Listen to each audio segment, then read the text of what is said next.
The journalist asked one simple question: why do you need 3 private jets?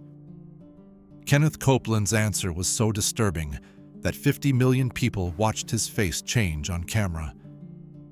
The man who told poor people to give their last dollar so God would bless them couldn't explain why he needed a 3rd aircraft. And when he tried, something happened to his face that the internet has never forgotten. This wasn't supposed to happen.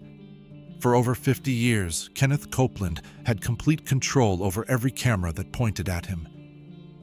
Every interview was pre-approved. Every question was screened. Every angle was managed.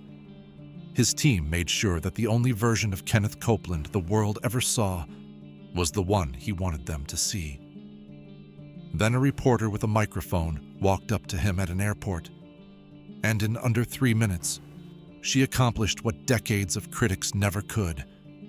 She got him to show the world exactly who he is when he doesn't control the narrative. For decades, Kenneth Copeland has been one of the most powerful televangelists in America. His ministry, Kenneth Copeland Ministries, pulls in over $200 million every single year. He lives on a 1,500-acre compound outside Fort Worth, Texas. The property includes a private airport, an 18,000-square-foot lakeside mansion, and enough land that Copeland rarely has to interact with anyone he doesn't personally employ. His personal net worth sits somewhere around $300 million. Some estimates put it higher, and every single penny of that fortune came from people who believed that giving Kenneth Copeland their money would make God bless them back tenfold. That's how the prosperity gospel works. You plant a seed, which means you send Kenneth Copeland a check. And in return, God supposedly multiplies your blessing. The bigger the seed, the bigger the harvest. Give $100, God gives you 1,000. Give 1,000, God gives you 10,000. That's the promise. That's the entire theological framework. Copeland has been preaching this message since the 1960s. He learned it from Oral Roberts, refined it, and turned it into a machine that generates more revenue than most Fortune 500 companies spend on marketing. And for most of that time, nobody with a camera ever got close enough to ask him the obvious question. Then, in 2019, a reporter from Inside Edition named Lisa Guerrero did something no one in Copeland's inner circle expected. She showed up at an airport where his private jet had just landed. She had a camera crew, she had a microphone, and she had a question that Copeland had never been forced to answer on anyone's terms but his own. Why does a man of God need not 1, not 2, but 3 private jets when his followers are sending him their rent money? What happened next became one of the most viral moments in televangelist history. Copeland's face was changed, his eyes narrowed. His voice dropped into something that millions of viewers described the exact same way: demonic. He leaned toward the reporter, close enough that she visibly stepped back and said, quote, "Do you think that I can go on an airline? You can get into a long tube with a bunch of demons," end quote. That wasn't a joke. He meant it literally. Kenneth Copeland believes that regular commercial airline passengers are demons, or at minimum, that they're so spiritually contaminated that a man of God cannot be in their presence. So he needs private jets. Multiple private jets. Paid for by people who take the bus. Paid for by people who have never been on a plane in their entire lives. The reporter pressed him. She asked about the specific aircraft, a $20 million Gulfstream 5 that his ministry purchased using donor funds. She asked how he could justify spending that kind of money when his donors were often struggling financially. Copeland's response was to call the reporter's question illegitimate. He said the plane was a gift from God. He said that anyone questioning his lifestyle was questioning God's provision. He said that he could look her in the eye and see exactly what she was, implying something sinister without saying it directly. But here's what made the interview go nuclear. It wasn't just what Copeland said. It was his face while he said it. His expressions, the way his eyes seemed to flash with something between rage and contempt, became an instant meme. Screenshots spread across every social media platform within hours.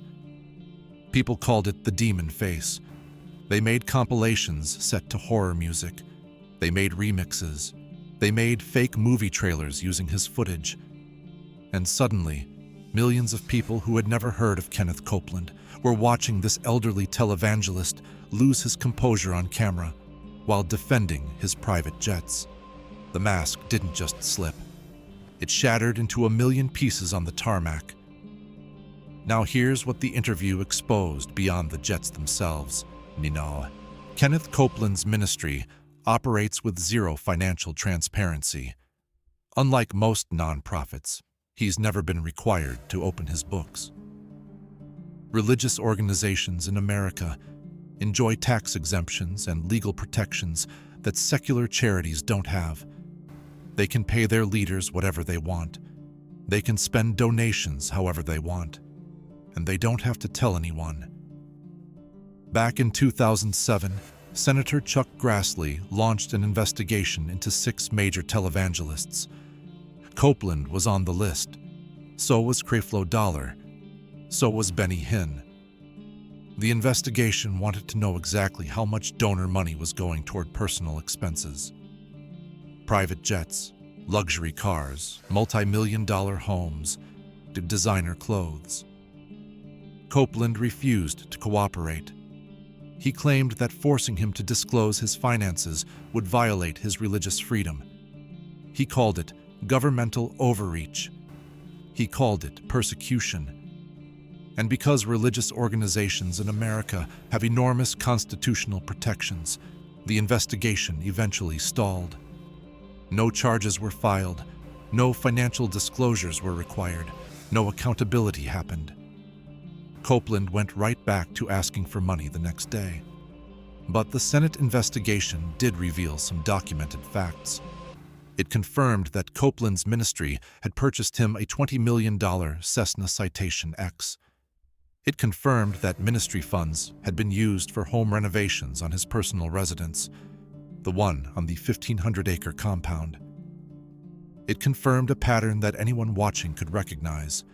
The money that elderly women on fixed incomes sent in, believing it would heal their cancer or save their marriages, was being used to maintain the lifestyle of a man who already had more than he could ever spend in 10 lifetimes. And Copeland's justification has always been exactly the same. God wants him to be rich. God gave him these jets. God told him to live on 1,500 acres. God blessed him because he had enough faith. And if you question it, you're not questioning Kenneth Copeland. You're questioning God himself. This is the prosperity gospel in its purest form. It's a theological framework that conveniently makes the preacher wealthy beyond imagination, while keeping the congregation hoping that their turn is coming any day now. Plant a seed. Believe hard enough. Don't question where the money goes. And maybe, and just maybe, God will bless you the way he blessed Kenneth Copeland. The problem is that the blessing never comes. Study after study has shown that prosperity gospel followers are more likely to be in debt than other Christians. They give more than they can afford. They max out credit cards expecting a divine return on investment. They send rent money expecting God to cover the shortfall. And when the return doesn't come, the preachers have an answer for that too. You didn't believe hard enough. You didn't give enough. Your heart wasn't pure enough. Plant a bigger seed. Give until it hurts. That's when the blessing comes. It's a closed loop designed to extract maximum value from people who can least afford it. Every failure is the donor's fault. Every success is proof that the system works.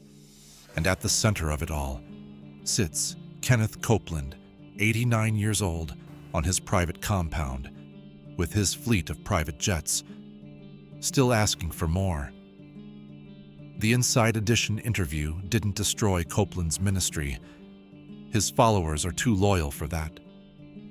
They watched the same video everyone else watched and saw something completely different. They saw a man of God being persecuted by the secular media. They saw spiritual warfare playing out in real time.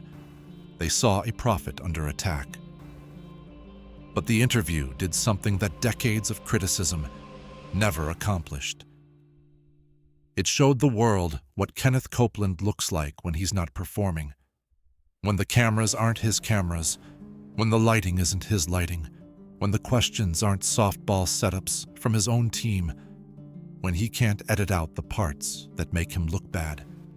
It showed a man who believes so completely in his own divine authority that being questioned feels like a personal attack from Satan himself.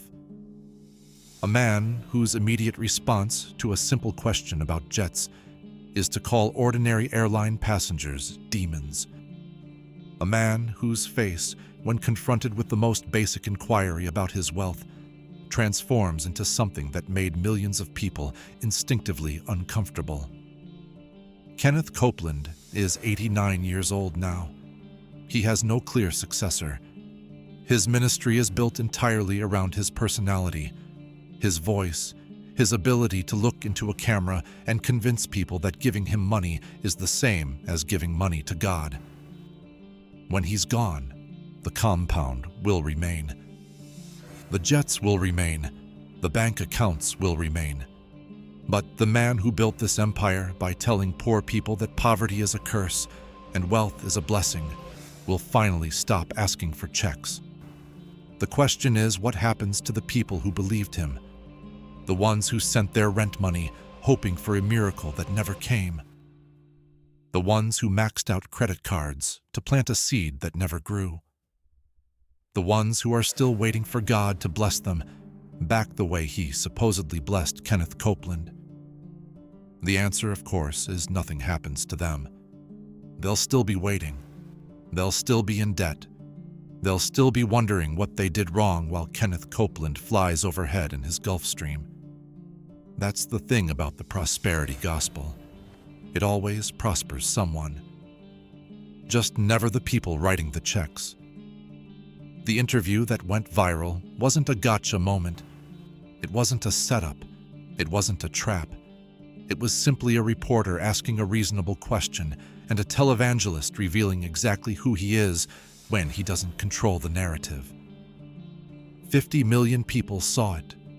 And once you see Kenneth Copeland's face change while defending his third private jet, you can never unsee it. If this story made you want to understand how these empires really work, the video on your screen right now breaks down another pastor whose donors finally discovered where their money was actually going.